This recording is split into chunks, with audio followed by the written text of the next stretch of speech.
یہ بڑی اہم بات ہے کہ معصوم اور محفوظ میں فرق کیا ہے. یعنی کچھ لوگ تو وہ ہے نا کہ جو انبیاء علیہ السلام کے علاوہ کچھ ہستیوں کو معصوم مانتے ہیں، روافض ہیں وہ. لیکن اہل سنت و جماعت میں کچھ لوگ جو نیم رافضی ہیں وہ بھی معصوم کہہ رہے ہیں، کتابیں لکھ رہے ہیں. اور کچھ ایسے ہیں جو بیان کرتے وقت یہی کہتے ہیں کہ ہم معصوم نہیں مانتے انبیاء علیہ السلام کے علاوہ انسانوں میں کسی کو. مگر جس وقت وہ کوئی ڈیفینیشن کرتے ہیں تو وہی کرتے ہیں جو کہ معصومیت کی ہوتی ہے. یعنی محفوظ کے لحاظ سے جو نظریہ بیان کرتے ہیں وہ نظریہ وہی ہوتا ہے جو دوسرے لفظوں میں معصومیت کا ہی ترجمہ کیا جا رہا. اگرچہ ہم نے اس موضوع پر بہت سی پہلے باتیں کی ہیں، میری گرفتاری سے پہلے کے بھی موضوعات جو ہیں وہ عصمت کے لحاظ سے ہم نے بیان کیے اور بعد میں بھی مسلسل بیان کر رہے ہیں. آج کا موضوع بھی اس سلسلہ میں بڑا اہم موضوع ہے. معصومیت انبیاء علیہ السلام کے علاوہ جس وقت اس کا کوئی قول کرتا ہے تو دوسرے لفظوں میں وہ کسی اور کے لیے نبوت کا قول کرتا ہے. یہ بحث ساری چونکہ اہل زمین کے لحاظ سے ہے، فرشتوں میں فرشتے اگرچہ معصوم ہیں وہ علیحدہ بحث ہے، لیکن انسانوں کے لحاظ سے بات ہو رہی ہے. اس سلسلہ میں الاعتصام کے اندر امام شاطبی نے یہ لکھا ہے، جلد نمبر 2 میں آپ نے لکھا من یدعی لنفسہ العصمۃ،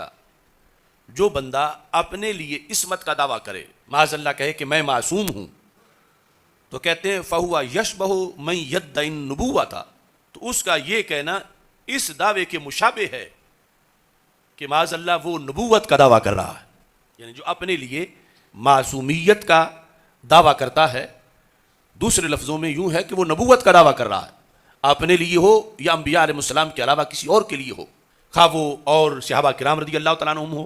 اہل بیت اطہار رضی اللہ تعالیٰ عنہم ہو، اوتاد ہوں، غوث کتب ہوں، ولی ہوں. کیونکہ انبیاء علیہ السلام کے علاوہ انسانوں میں اور کوئی بھی معصوم نہیں ہے. تو جو اس طرح کا دعویٰ کرتا ہے تو اس پر اتنے بڑے سخت اثرات مرتب ہوتے ہیں کہ گویا کہ معاذ اللہ وہ نبوت کا دعویٰ کر رہا ہے. اس چیز پر ہمارے اکابرین ہمیشہ بڑے محتاط رہے، اور یہاں تک کہ المعتمد کے اندر اس حقیقت کو بیان کیا گیا کہ یہ جو معصومیت والا مسئلہ ہے، انہوں نے کہا کہ اس سلسلے کے اندر جو عدم توجہ ہے اس کے اثرات بڑے ہی بھیانک ہیں اور خطرناک ہیں. یہ فتنہ کوئی چھوٹا فتنہ نہیں ہے، بہت بڑا فتنہ ہے. اور تحفۃ المرید کے اندر، تحفۃ المرید شرح جوہرۃ التوحید، یہاں حضرت شیخ ابراہیم بن محمد بیجوری جو ہیں انہوں نے تحفۃ المرید کے اندر اس چیز کو لکھا. آپ فرماتے ہیں کہ اللہ سے دعا مانگتے ہوئے ہم یہ دعا نہیں کر سکتے اللہم انا نسألک العصمہ، کہ اے اللہ تو ہمیں معصوم بنا. یہ دعا کرنا ناجائز ہے. یعنی عصمت کا جو اصطلاحی معنی ہے، کیونکہ یہ چیز صرف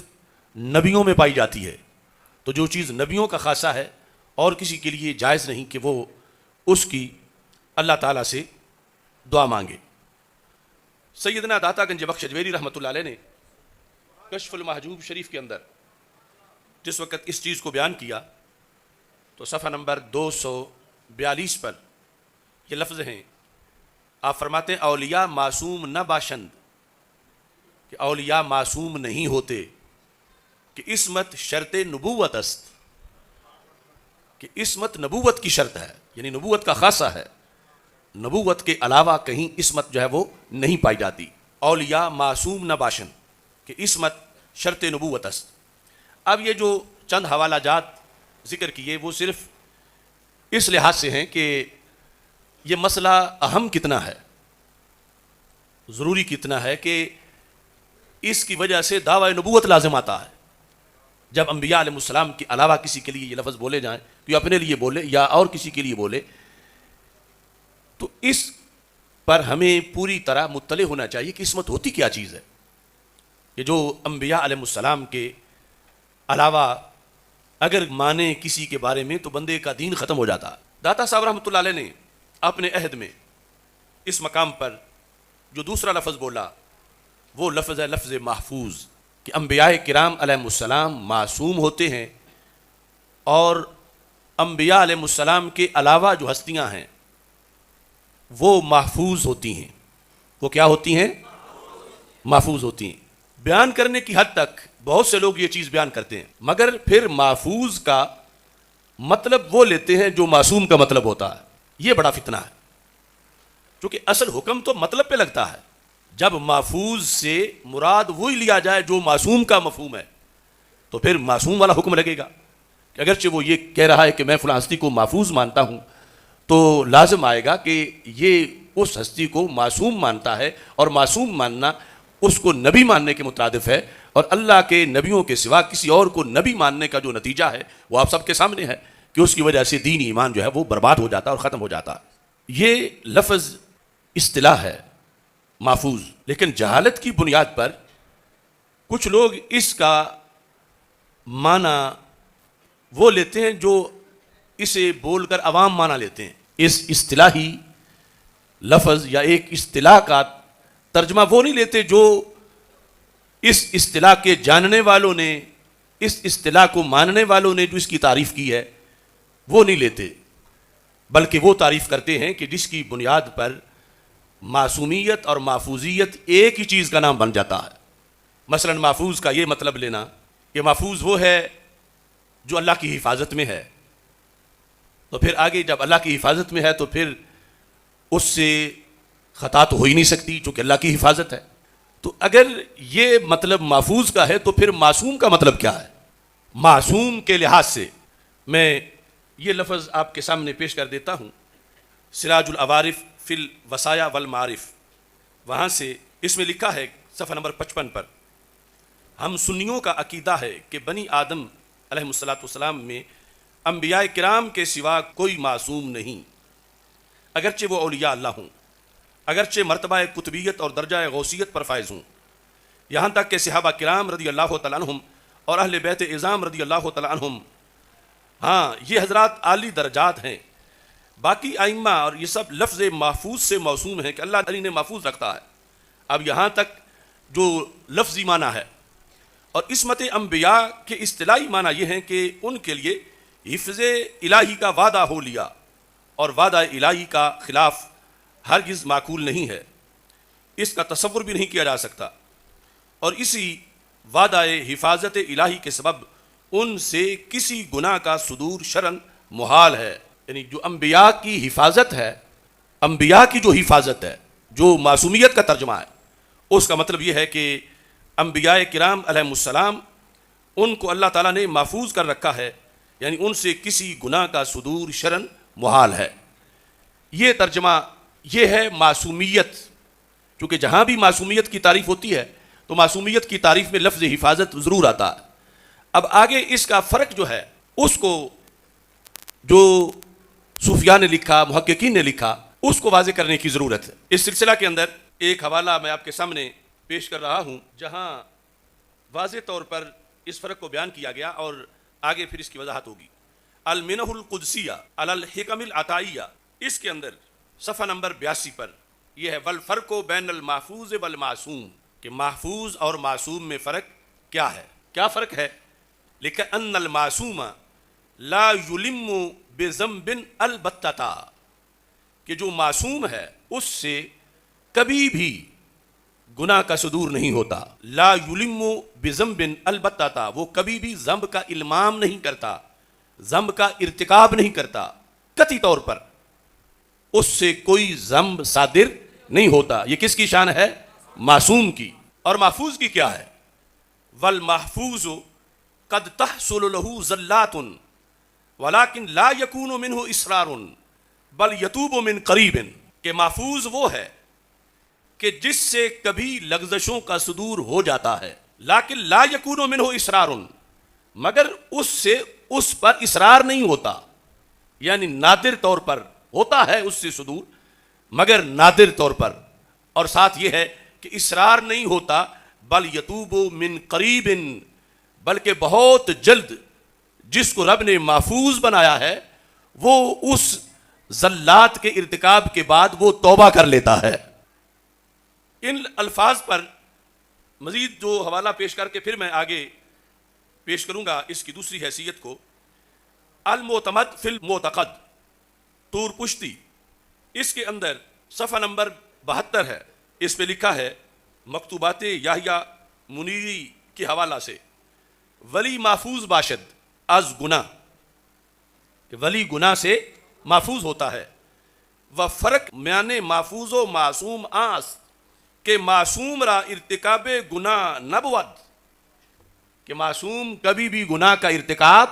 نہیں کرتا، اما محفوظ را ارتکاب گناہ بود، محفوظ را ارتکاب گناہ بود، لیکن بر سبیل ندرت، نادر، کہ محفوظ جو ہے اس سے گناہ کا ارتکاب ہو جاتا ہے، اما محفوظ را ارتکاب گناہ بود، یہ لفظ گناہ ہے، خطا والا معاملہ اس سے جدا ہے، بالخصوص خطا اجتہادی والا، اما محفوظ را ارتکاب گناہ بود بر سبیل ندرت، ولیکن او را بدا گناہ اصرار نہ باشد، جس طرح ابھی اس کتاب سے ذکر کیا کہ اصرار نہیں ہوتا بلکہ محفوظ جو ہے وہ جلدی توبہ کر لیتا ہے، تو انہوں نے کہا او را بدا گناہ اصرار نہ باشد، ثم یتوبون من قریب، اگلا حصہ انہوں نے عربی میں لکھا کہ پھر وہ جلد توبہ کر لیتے ہیں۔ لہٰذا محفوظ کا یہ مطلب بیان کرنا کہ محفوظ وہ ہے کہ جس سے خطا یا گناہ سرزد ہی نہ ہو سکے، وہ خطا جو بمعنی گناہ ہے، تو یہ اصطلاحات کے اور علم کے بالکل خلاف ہے، یعنی اس میں جو عوامی طور پر لفظ محفوظ سننے سے جو بات ذہن میں آ جاتی ہے ایک عام بندے میں کہ حفاظت ہے، تو پھر حفاظت کا یہ مطلب ہوا کہ اس سے گناہ سرزد ہی نہ ہو، تو یہ خاصہ صرف نبیوں کا ہے، ایسی حفاظت صرف انبیاء کرام علیہ السلام کی ہے، انبیاء کرام علیہ السلام کے علاوہ جو ہیں وہ ہیں محفوظ، اور وہ محفوظ اصطلاح میں جو ہے اس کا یہ مطلب انہوں نے بیان کیا کہ اس کے لحاظ سے یہ لکھا کہ یہاں پر مکتوبات یحییٰ منیری کے لحاظ سے اما محفوظ را ارتکاب گناہ بود بر سبیل ندرت، یعنی یہ ہے عام بندہ تو پھر کئی گناہ کرتا ہے، جو محفوظ ہے نادر کہیں لیکن صدور اس سے گناہ کا ہو جاتا ہے، اور پھر وہ اس پہ اصرار نہیں کرتا اور اس سے جلد وہ توبہ کر لیتا ہے۔ اس کے ساتھ اب تیسرا حوالہ جو ہے وہ پھر جو اعلیٰ درجے کے محفوظ ہیں ان کے لحاظ سے ہے۔ یاد رکھیں کہ مطلقاً محفوظ کا لفظ تو جو بندہ مسجد میں بیٹھا اس کو بھی محفوظ کہتے ہیں حدیث، تو مسجد میں کیا بیٹھے سارے ولی ہوتے ہیں؟ محفوظ کا اطلاق یہ جو علم القلوب ہے حضرت ابو طالب مکی رحمۃ اللہ علیہ کی، اس کے اندر انہوں نے حدیث لکھی کہ رسول پاک صلی اللہ علیہ وسلم کا فرمان ہے، المساجد میمونۃ میمون اہلھا، مسجدیں میمون ہیں، برکت دی گئی ہیں اور ان کے اندر بیٹھنے والے برکت والے ہیں، محفوظۃ محفوظ اہلھا، مسجدیں محفوظہ ہیں اور جو مسجدوں میں بیٹھنے والے ہیں وہ بھی محفوظ ہیں۔ اب ایک طرف دیکھیں تو محفوظ کا دائرہ بڑا وسیع ہے، اور دوسری طرف دیکھیں تو حضرت شیخ اکبر ابن عربی رحمۃ اللہ علیہ انہوں نے الفتوحات المکیہ اس کے اندر یہ لکھا کہ ہر ولی بھی محفوظ نہیں ہوتا، ہر ولی بھی محفوظ نہیں ہوتا، کیونکہ انہوں نے کہا کہ ولیوں میں سے صرف وہ ولی محفوظ ہوتے ہیں کہ جن کے سر کے سجدے کے ساتھ ساتھ دل بھی سجدہ کرتا ہے، یعنی اگر دل سجدہ کرے تو پھر ولی محفوظ ہے، اگر دل سجدہ نہ کرے تو پھر وہ ولی کو محفوظ بھی نہیں مان رہے۔ یہ جو صفحہ نمبر 258 ہے جلد نمبر 2 کا، اس میں وہ لکھتے ہیں فَإِن لَمْ يَسْجُدْ قَلْبُ الْوَلِيِّ فَلَيْسَ بِمَحْفُوظٍ، اگر ولی کا دل سجدہ نہ کرے تو وہ محفوظ نہیں ہے۔ تو اس بنیاد پر یعنی محفوظ کے پھر کئی درجات ہیں، جو سب سے اعلیٰ محفوظ ہیں، سب سے اوپر شان والے وہ ہیں کہ جن کے لیے آیات تطہیر اتری ہوئی ہیں، اور وہ آیات تطہیر میں آیت تطہیر خصوصی طور پر جو اہل بیت اطہار رضی اللہ تعالی عنہم کے لیے ہے، اور پھر دوسری آیت تطہیر جو بدر کے شرکاء کے لیے ہے، تو یہ بالخصوص یہ جو اہل بیت اطہار علیہم رضوان پنج تن پاک ہیں، ان میں جو 4 ہستیاں ہیں، حضرت مولا علی رضی اللہ تعالیٰ عنہ، حضرت سیدہ فاطمہ رضی اللہ تعالیٰ عنہ، حضرت امام حسن رضی اللہ تعالیٰ عنہ، حضرت امام حسین رضی اللہ تعالیٰ عنہ، کیونکہ سرکار تو معصوم ہیں، یہ 4 ہستیاں جو ہیں یہ اعلیٰ درجے کے محفوظ ہیں، اعلیٰ درجے کے محفوظ۔ یعنی عام محفوظ کوئی ولی غوث قطب وہ بھی محفوظ ہیں، لیکن یہ ان میں سے سب سے اعلیٰ درجے کے محفوظ ہیں، کیونکہ ان کے لیے تطہیر کی وہ خصوصی آیت جو ہے اس کا نزول ہوا ہے۔ اب حضرت پیر سید میر علی شاہ صاحب رحمۃ اللہ علیہ سے پوچھتے ہیں کہ یہ جو اعلیٰ درجے کے تطہیر رکھتے ہیں اور اعلیٰ درجے کے جو محفوظ ہیں، ان کے محفوظ ہونے کا کیا مطلب ہے؟ یہ چاروں ہستیاں ان کے لحاظ سے وہ کیا مطلب اس کا بیان کرتے ہیں؟ تو تصفیہ کے اندر وہ لفظ آپ کے موجود ہیں جس سے یہ پتہ چلے گا کہ معصوم اور محفوظ کا فرق کیا ہے اور محفوظ کی شان مقام کیا ہے۔ یہ صفحہ نمبر تصفیہ کا 46، اس میں آیت تطہیر کی بحث کرتے ہوئے ان چار ہستیوں کے لحاظ سے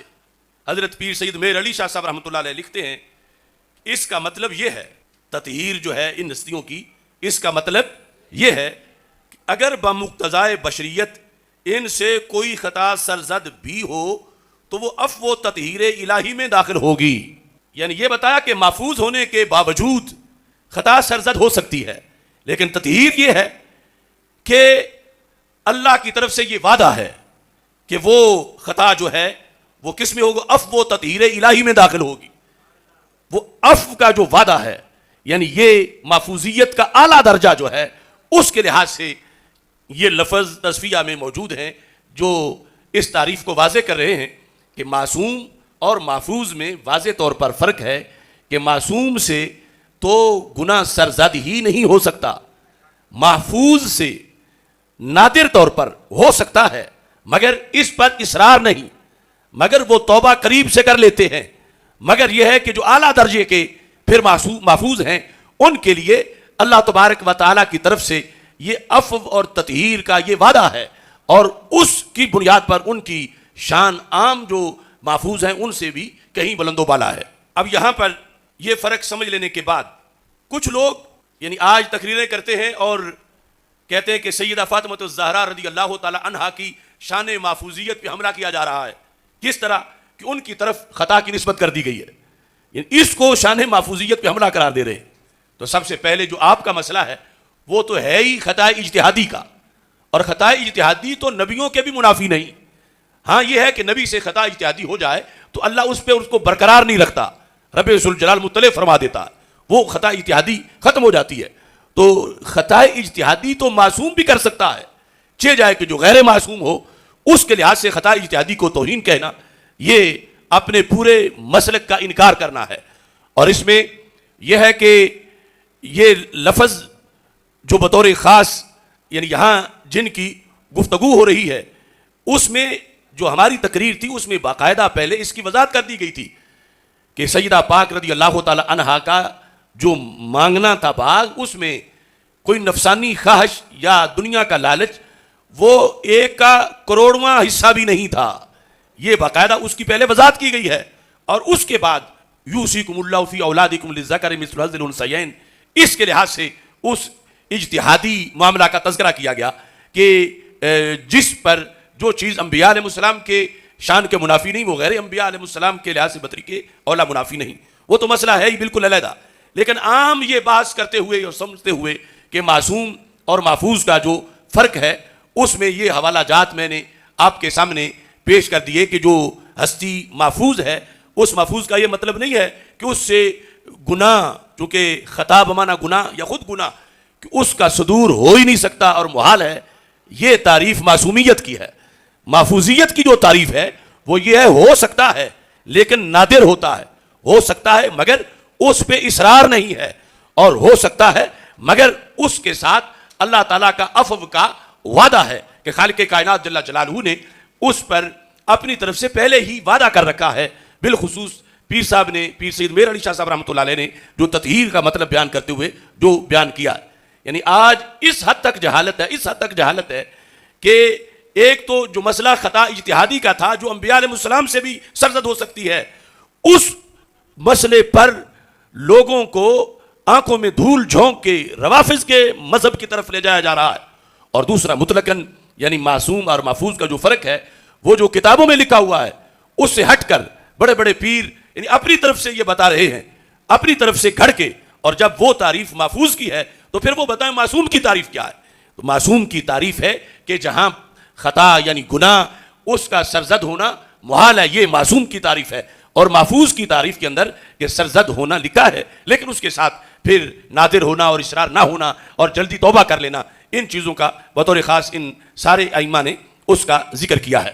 تو یہ یعنی اس وقت کے اختصار کے پیش نظر میں یہ تھوڑا سا خلاصہ عرض کر کے بات سمیٹنا چاہتا ہوں. ارشاد القاری کے اندر جہاں مغفرت اور عفو کی بات ہے، انہوں نے جلد نمبر 1 صفحہ نمبر 103 پر یہ لکھا ہے،